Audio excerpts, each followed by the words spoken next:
बिस्मिल्लाहिर्रहमानिर्रहीम। अस्सलाम वालेकुम। मैं सैयद इकबाल। उम्मीद करता हूँ सब लोग खैरियत से होंगे। तो आज मैं बात करूँगा जिस तरह से आपने देखा कि पाकिस्तान और न्यूजीलैंड की जो 5वां T20 आई मैच हुआ उसके हवाले से बात करेंगे। और जिस तरह से पाकिस्तान और न्यूजीलैंड का जो चौथा T20 मैच हुआ उस पर भी थोड़ी बात करेंगे। और साथ ही साथ जिस तरह से PCB के अंदर आपको पता है कि बहुत बड़ी जो है वो अपॉइंटमेंट, पॉलिटिकल अपॉइंटमेंट जो है वो होने जा रही है। अफसोस के साथ कहना पड़ रहा है।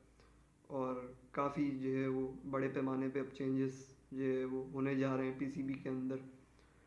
तो ये पाकिस्तान क्रिकेट के हवाले से भी जो है वो एक्सपेक्टेड ज़ाहिर है कि जो है चेंजेस होंगे, तो उसके ऊपर भी बात करेंगे। और बाबर आजम की हवाले से जो जो उन्होंने बैटिंग की है आज BPL के अंदर रंगपुर राइडर्स की तरफ से खेलते हुए, उस पर भी बात करेंगे। तो अगर आपने वीडियो को लाइक नहीं किया तो लाइक कर लें, चैनल को सब्सक्राइब करें, बेल आइकन पे क्लिक करें ताकि आपको सारी नोटिफिकेशन मिलती रहें।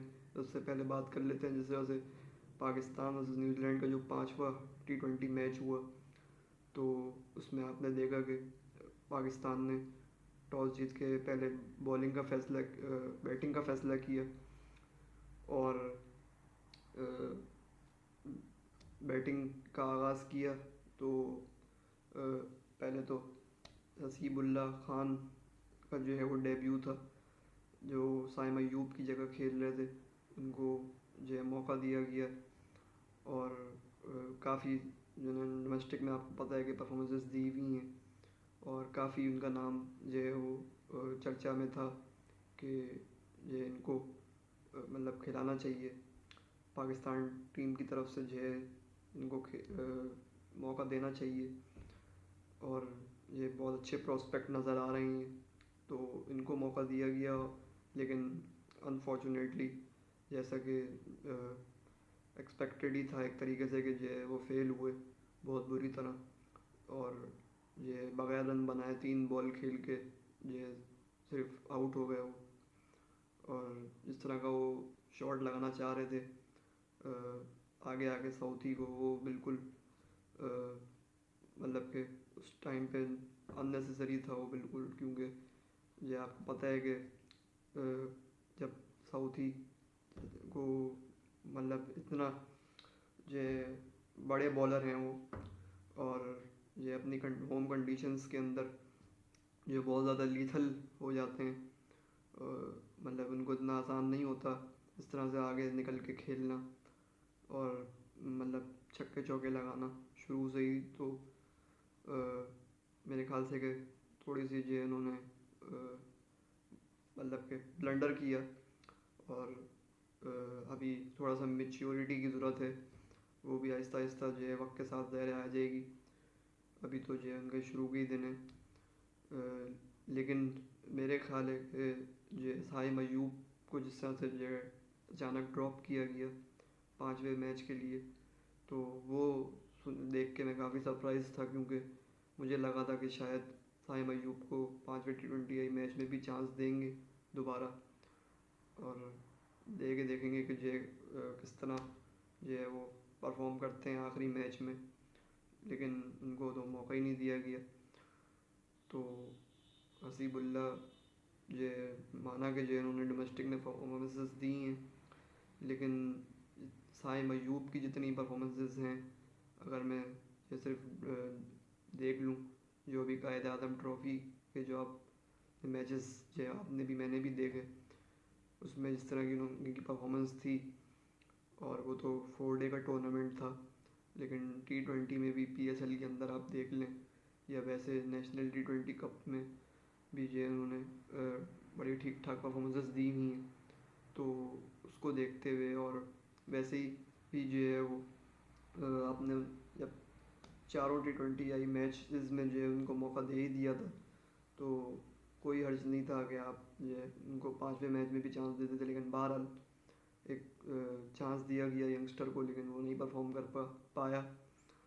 और साइम अयूब जो है वो उनको इंतज़ार करना पड़ेगा अगली सीरीज़ का कि उसमें वो सेलेक्ट दोबारा उनको मौका मिले खेलने का, वो सेलेक्ट हों, जो कि वो गालिबन हो भी जाएंगे। क्योंकि मेरा ख्याल है कि ये जिस तरह के वो डायनेमिक ओपनर हैं और जिस तरह की शॉट्स उनके पास हैं, चारों तरफ, ग्राउंड के चारों तरफ जो है वो खेलते हैं, मिस्टर 360 जो हैं वो हमारी टीम के।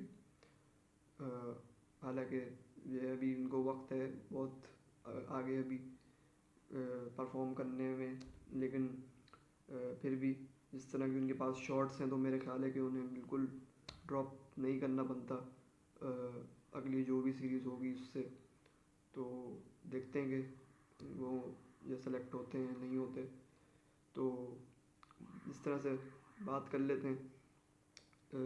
मैच हुआ तो इसमें 5 विकेट गई मैच में जो है वो पहले बैटिंग की पाकिस्तान ने, इस तरह मैंने बताया, और रिजवान ने जो है वो 90 बॉलों के अंदर, सॉरी 90 रन नहीं बनाए उन्होंने, 38 रन बनाए 38 बॉलों में।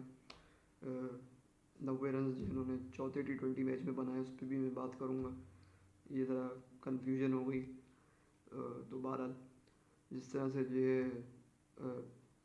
38 रन्स ये रिजवान ने बनाए 38 बॉलों के अंदर, और बाकी बाबर ने जो है वो 13 रन बनाए।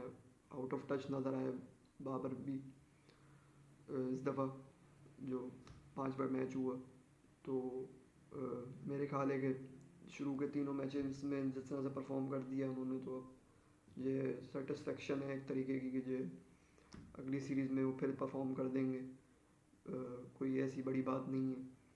और ज़ाहिर है थोड़ी सी जो कंसर्न तो होता है कि ये अगर एक दो इनिंग्स में जो वो फ्लॉप हो जाए, क्योंकि इतना स्टेचर ही इतना बड़ा है उनका एज अ प्लेयर। तो बाकी ये नीचे से ये अब्बास आफरीदी जो टेल एंडर हैं और बॉलर हैं, उन्होंने ये 15 रन बनाए 6 बॉलों के अंदर। तो उनकी तरफ से जो कैमियो देखने को मिला। बाकी तो जो ज़्यादा कोई ख़ास परफॉर्मेंस नहीं आई। साहिबजादा फरहान ने हाँ ज़रूर उन्होंने 14 रन बनाए, लेकिन उसका भी जो है वो उतना इम्पैक्ट नहीं था मेरे ख्याल है जितना अब्बास आफरीदी इनिंग्स का इम्पैक्ट था। क्योंकि एक टाइम पे तो पाकिस्तान ऐसा लग रहा था कि 125 या 120 पे ही ऑल आउट हो जाएगा या इससे भी कम स्कोर पे, क्योंकि जिस तरह से रन्स की रफ्तार ये चल रही थी और जिस तरह से ये खेल रहे थे रिजवान और बाबर, तो उस हिसाब से तो बहुत मुश्किल हालात लग रहे थे। लेकिन फिर भी अब्बास आफरीदी ने जो कैमियो खेला उससे बड़ा फ़ायदा हुआ और 134 रन पाकिस्तान ने बनाए 8 विकेटों के नुकसान पे। और उसको चेस करने के लिए फिर न्यूजीलैंड की टीम उसने बैटिंग का आगाज़ किया, तो उनके जो है वो बहुत जो कोलैप्स हुआ उनका भी टॉप ऑर्डर की तरफ से, और बल्कि पूरी बैटिंग लाइनअप ही उनकी फेल हुई। क्योंकि उन्होंने एक तो बहुत सारे प्लेयर्स को उन्होंने रेस्ट कराया था, अपने सीनियर प्लेयर्स को, जैसे डैरेल मिचेल को, और केन विलियमसन तो पहले इंजर्ड थे।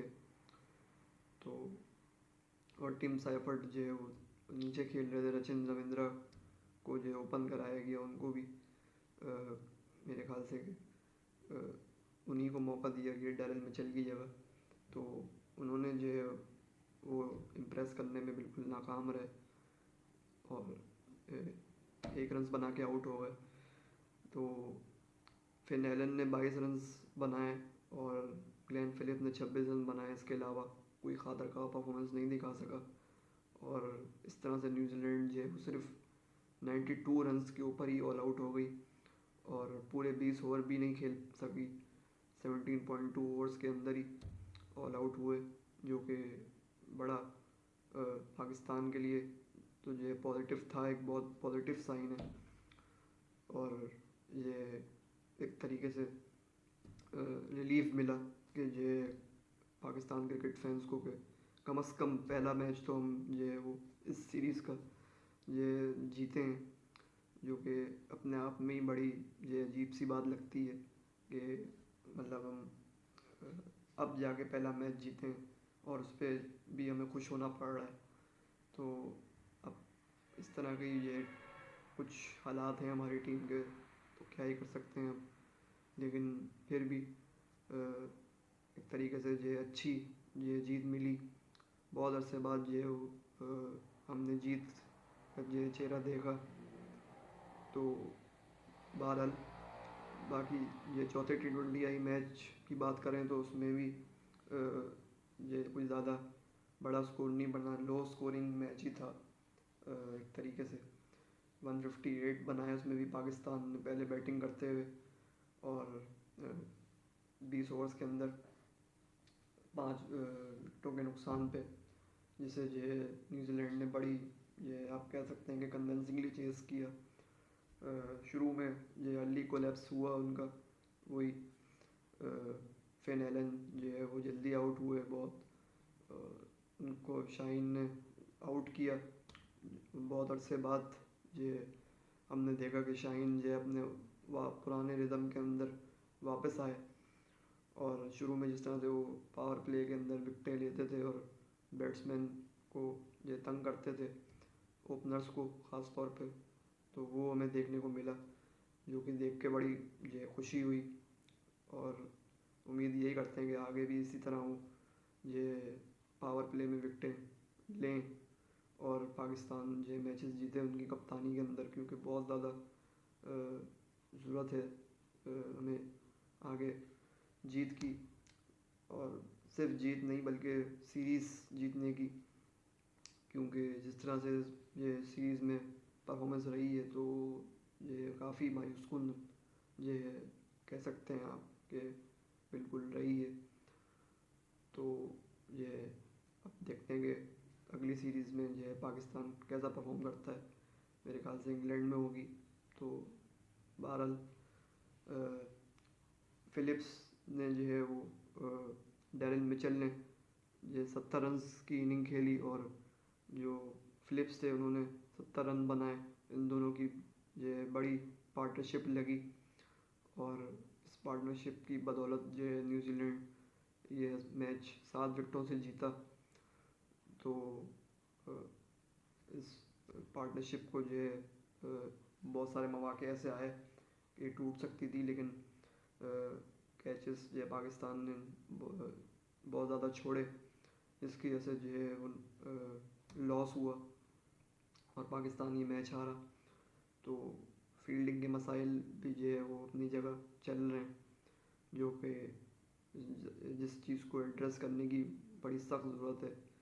और मुझे तो सिर्फ ये समझ में नहीं आ रहा कि जो पाकिस्तान टीम के अंदर जो इतने बड़े बड़े इन्होंने कोचेज़ हायर किए हैं, इनको इतनी बड़ी बड़ी तनख्वाहें दे रहे हैं, वो क्या कर रहे हैं और किस बात के वो इतने पैसे ले रहे हैं।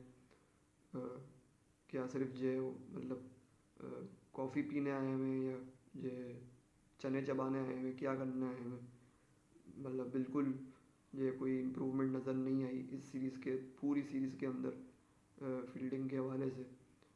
और ऑस्ट्रेलिया की सीरीज़ भी आप बल्कि उठा के देख लें तो उसमें भी आपकी जो है वो क्रूशल चांसेस जो आपने छोड़े क्रूशल स्टेज के ऊपर, जब ये सबसे ज़्यादा ज़रूरत थी कैचेस पकड़ने की। तो मेरे ख्याल है कि कोचेस को जो है वो उनकी अकाउंटेबिलिटी होनी चाहिए बिल्कुल। अब तो खैर पूरा सेटअप ही चेंज होगा पाकिस्तान क्रिकेट टीम का, तो क्या ही अब अकाउंटेबिलिटी होगी। और वैसे भी कभी अकाउंटेबिलिटी ये हुई भी नहीं है, सिर्फ ये इंक्वायरियाँ बन जाती हैं और फिर ये अल्लाह अल्लाह खैर सल्ला। तो जिस तरह से ये सीरीज़ रही, तो मेरे ख्याल से कि अब आगे बहुत ज़्यादा इम्प्रूवमेंट की ज़रूरत है पाकिस्तान क्रिकेट टीम की तरफ से। और देखते हैं कि ये अब क्या होता है, और जब भी अगली सीरीज़ शुरू होती है तो उस पर भी बात करेंगे ज़ाहिर। तो बात कर लेते हैं जिस तरह से ये मोहसिन नकवी जो कि चीफ मिनिस्टर पंजाब इस वक्त हैं केयर टेकर, उनको उनके हवाले से अपडेट आ रही है कि उनको जो है वो पीसीबी का चेयरमैन बनाया जा रहा है। और अ, बहुत जो है वो मतलब कि ऑलमोस्ट फाइनल है उनका नाम एज पीसीबी चेयरमैन। अभी तो वो खैर टेम्पररी चेयरमैन है, सिर्फ उनको ये इलेक्शंस करवाने हैं और उसके बाद ये चेयरमैन बनेगा वो लॉन्ग टर्म बेसिस पे बनेगा। और उम्मीद यही करते हैं कि जो लॉन्ग टर्म बेसिस पे बने, जो भी बने, क्योंकि जिस तरह से जो है वो उखाड़ पिछाड़ रही है पीसीबी के अंदर पिछले ये 2 सालों में, तो बहुत ज़्यादा उससे जो है मुसीबत ये आई है पाकिस्तान क्रिकेट के ऊपर और बहुत ज़्यादा प्रॉब्लम्स क्रिएट हुई हैं। ख़ास तौर पे ज़का अशरफ का जो टेन्योर था इसमें तो बहुत ज़्यादा मतलब कि ब्लंडर्स हुए हैं। किस किस ब्लंडर के ऊपर बात करें हम, और ब्लंडर्स भी ऐसे कि हिस्टोरिकल, जिनको कहना चाहिए हिस्टोरिकल ब्लंडर्स हुए जो कि कभी ये पहले नहीं देखे गए। और ज़का अशरफ का भी जो है वो अपडेट आई सामने कि जो उन्होंने भी इस्तीफ़ा दे दिया अपनी। वैसे भी जो उनकी एक्सटेंशन मैंने आपको बताया था कि ख़त्म होने जा रही है 4 फरवरी को, तो उससे पहले ही उन्होंने जो इस्तीफ़ा अपना दे दिया, ये कह के कि जो है इन हालात में काम करना मेरे लिए बहुत मुश्किल है। और अब ये प्राइम मिनिस्टर जो केयर टेकर प्राइम मिनिस्टर हैं वो जो भी ये फ़ैसला करेंगे उसको ये हम कबूल करेंगे और उनकी तरफ ही जो है वो हमारी मतलब सारी निगाहें जो वो क्या किसको नॉमिनेट करते हैं। तो उन्होंने नॉमिनेट कर दिया है मोहसिन नकवी साहब को, जो कि ज़ाहिर है एक पॉलिटिकल अपॉइंटमेंट है और इस पर बहुत ज़्यादा ये सवालिया निशान ये उठे हैं कि और उठते भी रहेंगे कि ये किस तरह से जो इनकी अपॉइंटमेंट हो गई। हालांकि ये इनका कोई क्रिकेट से इंटरेस्ट नहीं है और दूर दूर तक कोई ताल्लुक़ नहीं है, उसके बावजूद भी ये बन गए हैं टेम्पररी सही लेकिन बन गए हैं पीसीबी चेयरमैन। तो इस पे जो है मेरे ख्याल से कि बहुत ज़्यादा गौर करने की जो ज़रूरत है गवर्नमेंट की तरफ से और जो पावर्स हैं उनकी तरफ से। अब तो ज़ाहिर अपॉइंट हो ही गए हैं वो, आज से उन्होंने बल्कि कल से ही ज्वाइन कर चुके थे वो। तो उन्होंने स्टेटमेंट भी दिया है कि वो पाकिस्तान क्रिकेट की बेहतरी के लिए जो भी फैसले हैं वो करेंगे और रिफॉर्म्स जो है वो लाने की ज़रूरत है, ये उन्होंने कहा है कि ऐसा जो है वो करने जा रहे हैं। तो अब ये क्या ही आप इस पे कह सकते हैं कि ये इस पॉलिटिकल अपॉइंटमेंट के हवाले से, क्योंकि